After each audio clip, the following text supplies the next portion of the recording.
Assalamualaikum warahmatullahi wabarakatuh. Kembali lagi bersama Ibu. Perkenalkan, Ibu Juliana Chandra Dewi, NIM 19329102. Baiklah, Ibu akan menjelaskan materi akhlak pada kelas 3 SD, yaitu tema hidup tenang dengan berperilaku terpuji. Ya, anak-anak Ibu ada yang sudah tahu apa itu perilaku terpuji? Baiklah, sekarang anak-anak Ibu coba diskusikan dahulu per kelompok. Tadi kan sudah Ibu bagi per kelompok ya, ada 8 kelompok. Nah, sekarang setiap kelompoknya silahkan didiskusikan dahulu apa saja maksud dari gambar yang Ibu lihatkan di infokus di depan ini. Coba anak-anak Ibu diskusikan dengan teman kelompoknya. Lah, sekarang siapa nih kelompoknya yang mau memberi tanggapan dahulu? Baik, silahkan kelompok 8. Siapa yang mau memberi tanggapan di kelompok 8? Yusuf, silahkan Yusuf. Baik, benar sekali yang sudah teman kita paparkan, yaitu si Yusuf, bahwa gambar pertama itu ada seseorang yang sedang sholat, gambar kedua ada siswa yang sedang belajar, gambar ketiga ada siswa yang sedang menyapa guru, gambar keempat ada seorang anak yang membantu dan mempersilahkan ibu-ibu untuk duduk di kursinya, sedangkan dia menjadi berdiri. Dan yang gambar kelima itu ada gotong royong, anak-anak siswa gotong royong. Dan keenam itu ada gambar anak-anak sedang membuang sampah pada tempatnya. Kemudian yang ketujuh ada gambar anak-anak sedang bermain bersama dan tidak membeda-bedakan teman. Kemudian yang 8 itu ada gambar sebuah padi, artinya sebuah padi itu seperti manusia, ketika dia sedang belajar dia gigih, namun ketika dia sudah berilmu dia tidak meninggi, dia merendah. Baik, di antara jawaban Yusuf tadi sudah ada beberapa yang betul, itu perwakilan dari kelompok 8. Selanjutnya coba anak-anak Ibu kelompok lain ada yang ingin mengajukan tanggapannya. Baik, kelompok 1 silahkan. Ya, Rehan silahkan. Baik, benar. Kelompok 1 juga beberapa ada yang betul. Jadi Ibu apresiasi anak-anak Ibu semua yang memberi tanggapan. Nanti kertas yang sudah kalian tuliskan tentang tanggapan ini dikumpulkan ya. Sekarang Ibu akan membahas materi ini terlebih dahulu. Apa itu perilaku terpuji? Perilaku terpuji itu adalah segala sikap, ucapan, serta perbuatan yang baik sesuai dengan ajaran Islam. Jadi ketika manusia menilai sesuatu itu baik, namun tidak sesuai dengan ajaran Islam, maka itu tidak baik. Sekarang, kenapa anak-anak Ibu harus berperilaku baik? Kenapa anak-anak Ibu harus berperilaku terpuji? Ada yang tahu?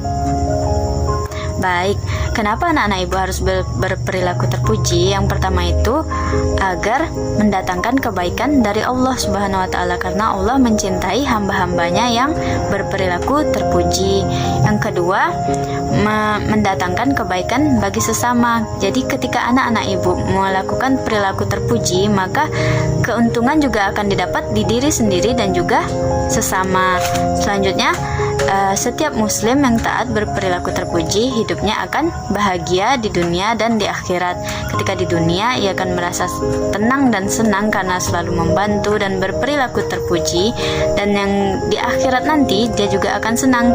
Karena apa? Karena ketika anak-anak Ibu melakukan kebaikan di dunia, tentunya nanti di akhirat akan dibalas juga dengan kebaikan, maka anak-anak Ibu juga akan bahagia di akhirat nanti, insya Allah.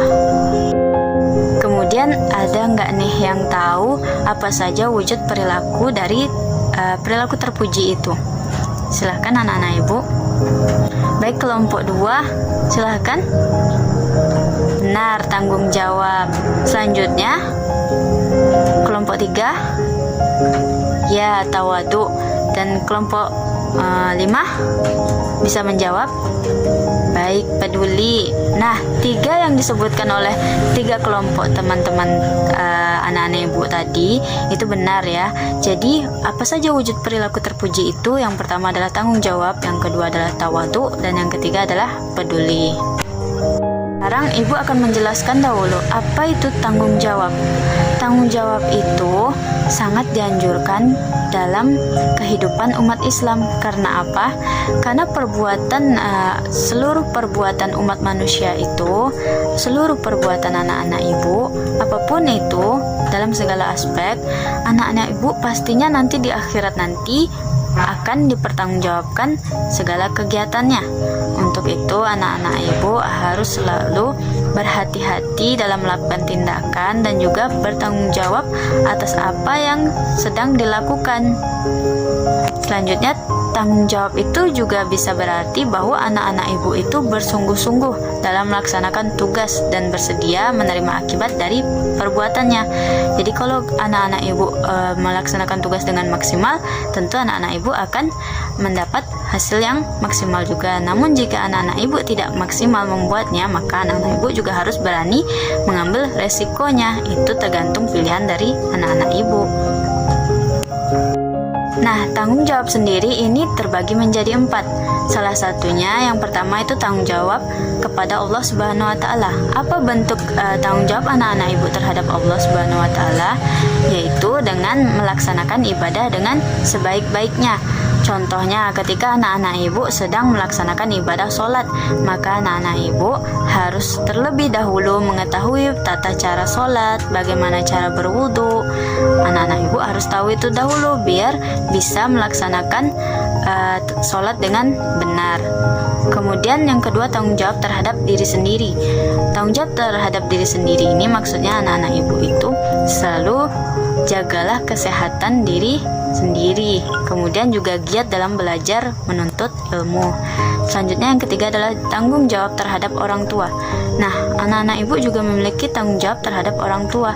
Apa saja tanggung jawab terhadap orang tua? Yaitu bisa dengan berbakti kepada kedua orang tua, taat, kemudian patuh dan bersikap santun serta lemah lembut terhadap kedua orang tua, apalagi seorang ibu. Selanjutnya yang keempat yaitu tanggung jawab terhadap lingkungan. Jadi anak-anak ibu bisa melaksanakan tanggung jawab terhadap lingkungan itu dengan cara menjaga kebersihan lingkungan. Baik anak-anak ibu itu ada di rumah, di sekolah, atau dimanapun anak-anak ibu berada, jagalah kebersihan. Sekarang anak-anak ibu pasti bertanya-tanya gimana sikap yang harus ditunjukkan kalau anak-anak ibu itu sudah memahami apa itu tanggung jawab. Jadi sikap yang harus anak-anak ibu tunjukkan itu yaitu anak-anak ibu harus selalu bersungguh-sungguh dalam melakukan setiap pekerjaan yang dilaksanakan. Perilaku terpuji yang lainnya setelah tanggung jawab yaitu tawadu. Apa itu tawadu? Tawadu itu berarti anak-anak ibu memiliki sikap yang rendah hati. Anak-anak ibu tidak sombong dan tidak membanggakan diri.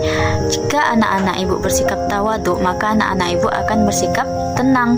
Anak-anak ibu terbiasa untuk bersikap sederhana dan sangat sungguh-sungguh menjauhi sifat sombong. Kemudian perbuatan baik orang tawadu itu dia tidak diketahui amalannya oleh orang lain. Jadi dia menyembunyikan amal baiknya atau perbuatan baiknya dari orang lain karena takut terpancing untuk ria dan juga takut terpancing untuk tidak ikhlas. Jadi orang-orang tawadu lebih senang menyembunyikan perbuatan baiknya. Jadi anak-anak ibu juga termasuk tawadu jika anak-anak ibu senang menyembunyikan perbuatan baiknya. Kemudian orang yang tawadu itu tidak sombong dan tidak berkelebihan dalam melakukan sesuatu. Ketika anak-anak ibu berpakaian, anak-anak ibu makan, agar tidak berlebih-lebihan, secukupnya saja dan sederhana saja. Apapun itu yang sederhana saja. Jangan anak-anak ibu membeli pena itu harus mahal-mahal. Padahal fungsi pena itu adalah untuk menulis. Jadi apapun penanya, walaupun itu murah, itu bisa saja dibeli. Kenapa harus mahal? Ketika anak-anak ibu ingin membeli yang mahal, jika ingin mengkoleksi mungkin bolehlah beberapa, namun jangan setiap hari anak-anak ibu beli pena yang mahal. Anak-anak ibu bisa beli pena yang biasa saja atau yang lebih murah, dan anak-anak ibu bisa menabung uangnya untuk diinfakkan atau disedekahkan, begitu. Jadi bagaimana sikap yang harus ditunjukkan kalau anak-anak ibu itu sudah paham apa itu tawadhu? Nah, sikap yang harus ditunjukkan itu yaitu anak-anak ibu selalu menghargai serta menghormati orang lain, siapapun itu, baik itu teman-teman dari anak-anak ibu, baik itu orang tua, baik itu guru, siapapun yang anak-anak ibu temui dimanapun, itu harus dihormati dan dihargai. Jangan meremehkan dan memandang sebelah mata orang lain, karena kita itu sama semuanya. Tidak ada yang membedakan kita selain dari amalan kita, selain dari pandangan Allah terhadap kita. Pandangan Allah itu dilihat dari amalan kita. Jadi ketika kita merasa kita ini kaya, merasa kita ini punya berkelebihan harta, itu belum tentu Allah memandang anak-anak ibu itu tinggi. Karena apa? Karena yang dilihat itu adalah amalannya. Jadi anak-anak ibu tetaplah menjadi orang yang sederhana, dermawan, menghargai orang lain dan tidak meremehkan orang lain, siapapun itu. Baiklah, sekarang kita masuk poin yang ketiga. Apa saja perilaku terpuji? Contoh perilaku terpuji yang lainnya yang ketiga yaitu perilaku peduli. Kenapa anak-anak ibu harus peduli? Karena Allah Subhanahu wa Ta'ala itu mencintai dan selalu menolong hamba-hambanya yang juga hamba tersebut mau menolong sesamanya. Jadi Allah sangat menyukai hamba-hamba yang memiliki sifat peduli. Kemudian Allah memberikan kemudahan kepada orang yang memudahkan urusan orang lain. Jadi ketika anak-anak ibu mendapati teman dari anak-anak ibu itu kesusahan, tolong dibantu dahulu. Walaupun anak-anak ibu juga sedang kesusahan, bantu sebisa anak-anak ibu aja. Gak perlu semuanya anak-anak ibu bantu ketika anak-anak ibu sedang kesusahan juga, tapi semampunya anak-anak ibu dan ikhlas. Jadi nanti ketika anak-anak ibu membantu teman anak-anak ibu yang sedang kesusahan, maka Allah akan membantu anak-anak ibu untuk menyelesaikan urusan anak-anak ibu itu. Jadi anak-anak ibu hilang rasa susahnya terhadap perkara yang anak-anak ibu sedang lakukan.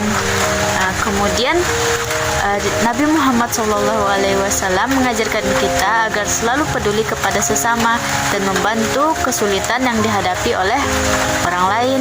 Kemudian peduli ini berarti memperhatikan. Jadi anak-anak ibu jangan terlalu fokus pada diri sendiri, juga jangan terlalu fokus sama orang lain. Kalau anak-anak ibu fokus sama diri sendiri, anak-anak ibu asing dengan orang lain. Anak-anak ibu nggak tahu orang lain sedang kesusahan. Tapi kalau anak-anak ibu terlalu fokus sama orang lain juga, anak-anak ibu nanti melalaikan kesehatan diri anak-anak ibu. Jadi anak-anak ibu berperilakulah seimbang, peduli pada diri sendiri, juga peduli terhadap lingkungan, terhadap sesama anak-anak ibu. Kemudian orang yang peduli selalu memperhatikan dan membantu orang lain yang dalam kesulitan.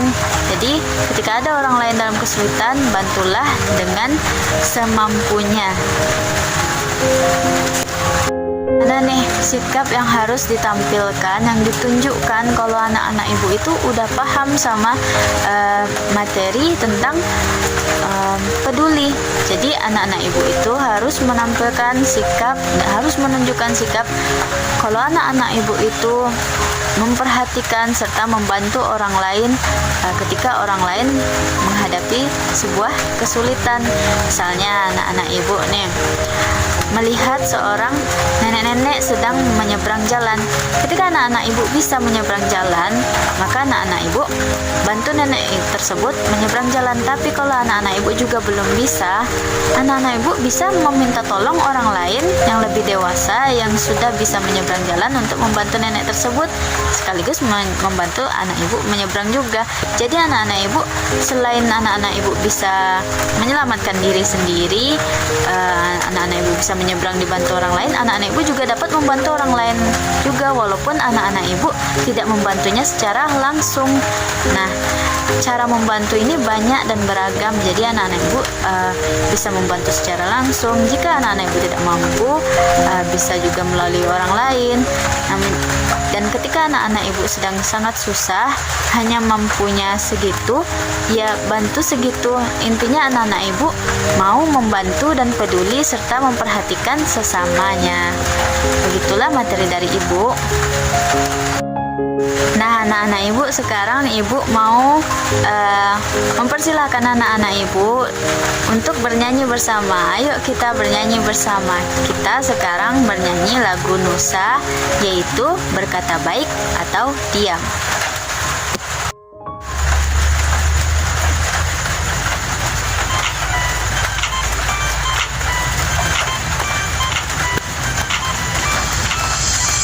Berkata baik atau diam, jangan sakiti orang tuamu. Berkata baik atau diam, jangan sakiti teman-temanmu, karena malaikat kan mencatat semua ucapmu.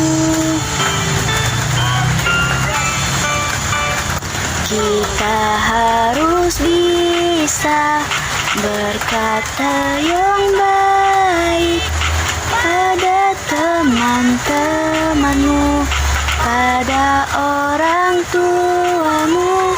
Kita harus bisa menjaga ucapan dengan kata yang baik. Allah menjamin surga.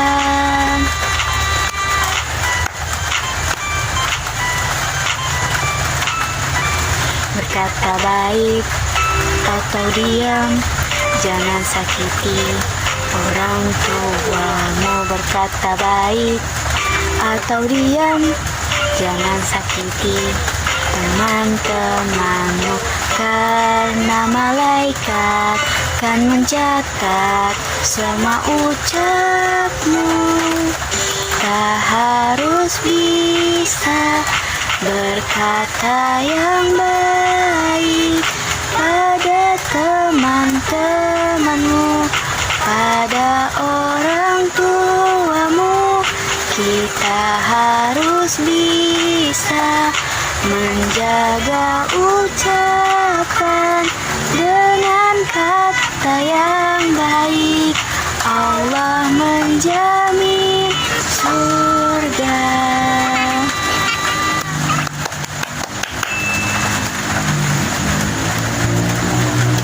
Baik, gimana anak-anak ibu? Udah senang, udah semangat kan? Nah, semoga anak-anak ibu paham akan materi hari ini. Sekarang anak-anak ibu boleh pulang. Ibu pamit undur diri. Assalamualaikum warahmatullahi wabarakatuh. Dadah.